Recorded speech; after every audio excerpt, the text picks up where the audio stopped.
Hey everyone, welcome back. Recently I've had a lot of questions about the gear that I'm taking out to the jetties with me, so today I want to talk to y'all about the things that I personally use that allow me to be successful out there. By no means am I trying to come off as a jetty expert.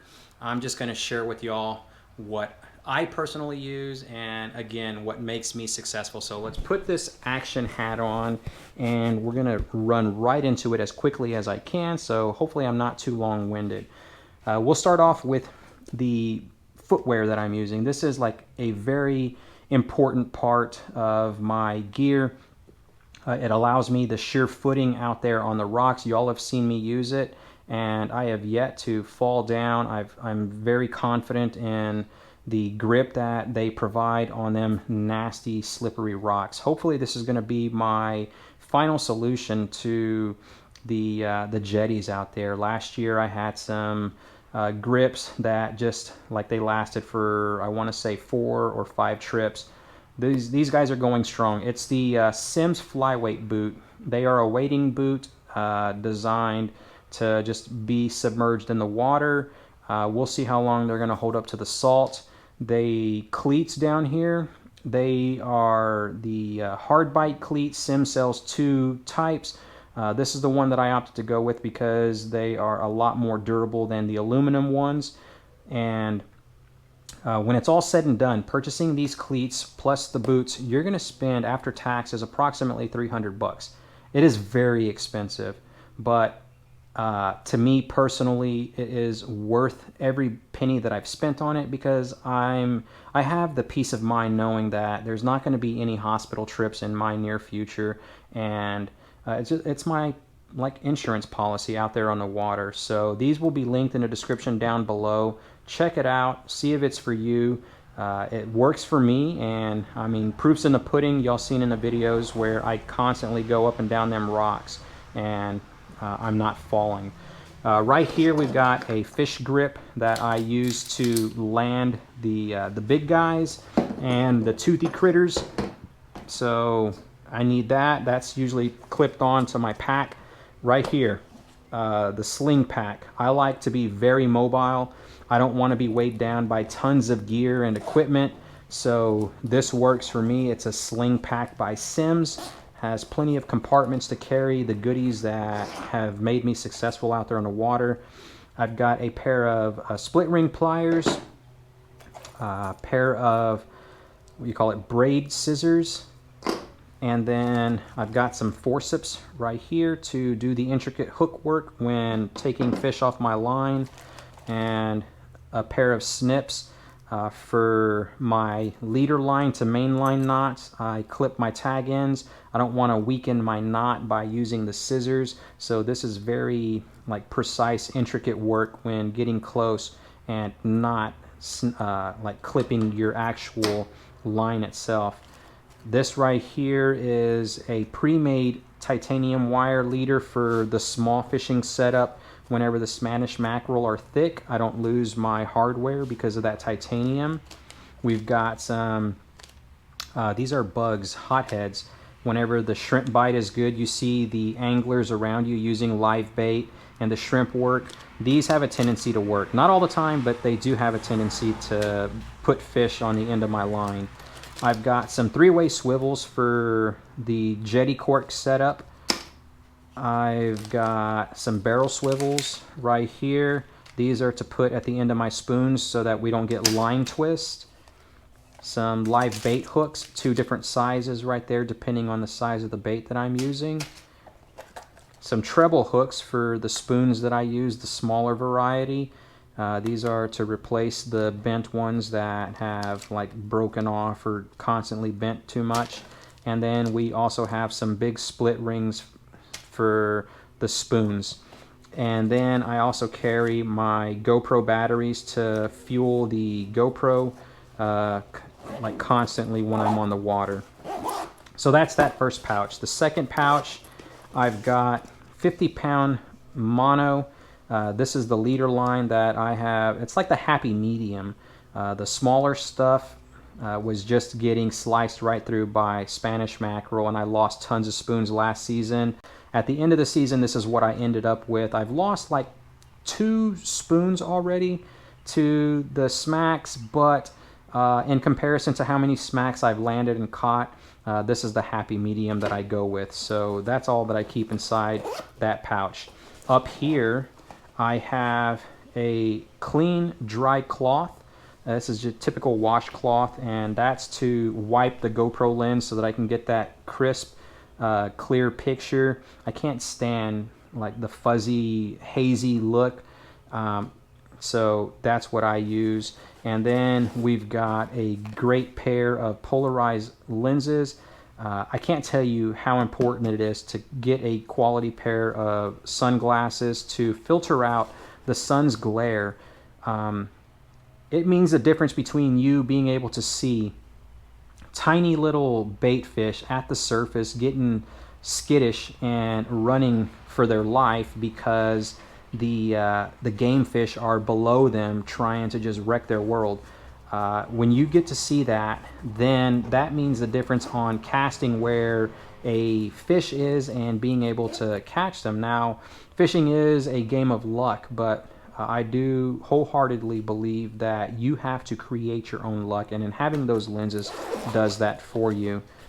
Down here inside the main pouch, my tackle tray. That is all I take with me. There is nothing else in there besides a spare spool of 50-pound mono, and that is all.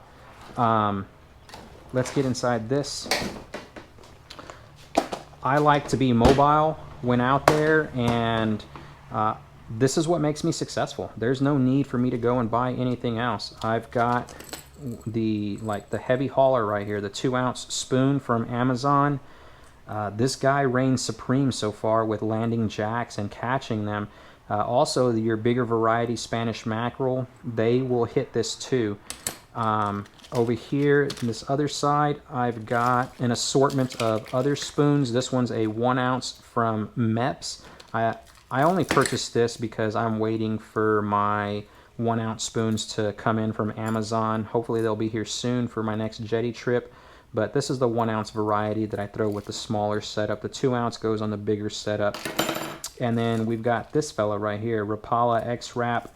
Never really caught anything with it. Last season I hooked a giant speckled trout that he kept thrashing, doing that motorboat action, and like basically busted his mouth, and I lost him at the rocks.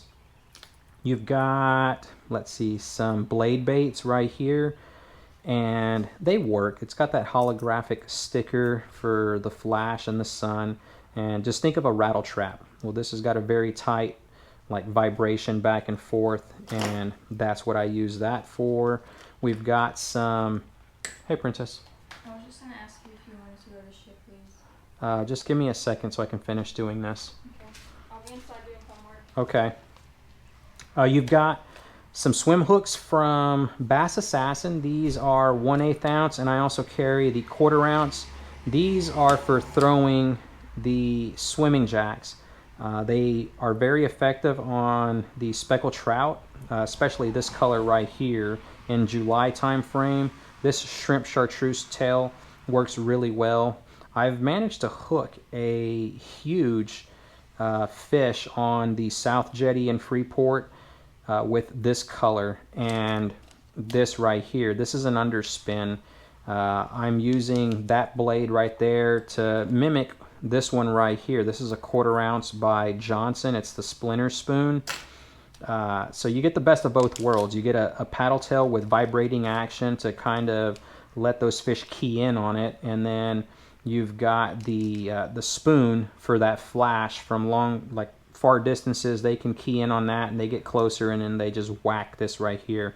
So you've got that, and then I've got these crappie style jig heads right here. They're not crappie style, they are actually crappie jig heads, tungsten jig heads, and I'm using those for little plastics like this to mimic the bait fish that are out there. They don't last against the teeth, but if the bite is tough, I won't hesitate to go down to something this small.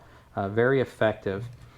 And let's see, we've got these lures right here, which I've never actually used, but in the event that I need a slow suspending twitch bait, then these guys can fill in and do the job.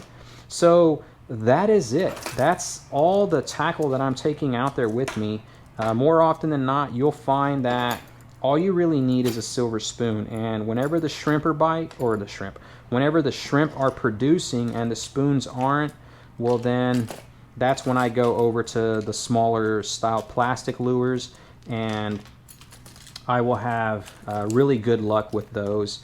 And yeah, that's it for my tackle. No need to take a lot of stuff out there. Just put this inside the Sling Pack, and I'm mobile. I can run up and down the jetty as I see fit and not have to worry about carting a wagon around. For the setups that I'm using, I've got two of them. This one I used last year, and then this one is new for this year, at least just for this month. So they are both Shimano Terez rods, both 7 foot 2 inches long. This one is a medium heavy power. This one is a medium power. Fast action tips for both of them.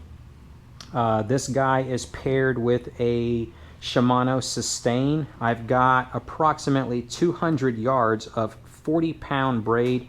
The rod is rated for 40 to 80-pound braid, so I'm at the small end of it. This rod is actually so much backbone for this reel, but it's what I've got, so I'm making it work. I use it mainly for the 2-ounce spoon and then the jetty cork setup that I'm throwing when I use live shrimp or live bait. It's got like 22 pounds of drag for this 4000 series reel. It has enough stopping power for anything that just about swims in our upper Texas coast, and it's buttery smooth. Purchased it about 8 years ago, and it is still in great condition. Now it makes a lot of noise just because it's old, but don't let the noise fool you. This guy has landed all my jacks, and it's been quite a few of them, so he's got that winching and stopping power. Down here we got the Shimano Strada. This is the patron reel giveaway for the month of April. Purchased this fella for the jetties, and my goal is to hopefully land a jack before the month of April ends. I've got it paired with 20-pound braid. The rod is rated for 15 to 30, so we're well within the specs on this guy. And buttery smooth drag. I am a Shimano boy at heart, and they've never really given me a reason to venture to another brand and see what I'm missing, because these guys can handle it. This is a very tiny reel. It is small, so when you actually go to the store, to Cabela's, Bass Pro, Fishing Tackle Unlimited, Academy. If you can find this reel, check out a 3000 series. Now I use it like specifically for the jetties, and it has 17 pounds, I want to say, of drag. Don't quote me on it, but that's what I'm thinking off the top of my head that this fella has, and that is enough stopping power to get a jack tired, turn him, and bring him in. I've caught 2 really big fish, one on the Quintana jetty and then one on the Surfside jetty by my son, but we lost them at the rocks, so hopefully we're going to be able to bring something in with that. I do have one other setup that I am having built for my personal collection, so let's take a field trip. What's up, Andrew? Hey, what's going on? Not much, bro. Hey, you got a quick second to go over the rod and the components and stuff like that? Okay. This is a FTU private label. Okay. This is an HS 981, so that stands for a hot shot. Okay. And then 98 stands for how many inches it is. So it's an 8'2". And then 1 is the power ranking, but this is really a powerful rod. It's a lively tip. It's an extra fast action, so there's going to be quite a bit of movement on the tip. This is just your standard EVA foam grip, but a higher end, has a little bit of a velvety texture. Oh yeah. Yeah. And then it's trimmed out with rubberized cork, so you don't have to worry about that chipping or anything like that at all. As far as guides wise, we're going to be going with a Fuji Torzite. This is the top end of the top end. Just this guide alone retails for $60. So very expensive. However, these guides themselves, they do not rust. That's what I love about them, because I'm primarily in the salt. This is a 5000 series saltwater Stella. It's just absolutely gorgeous for a reel.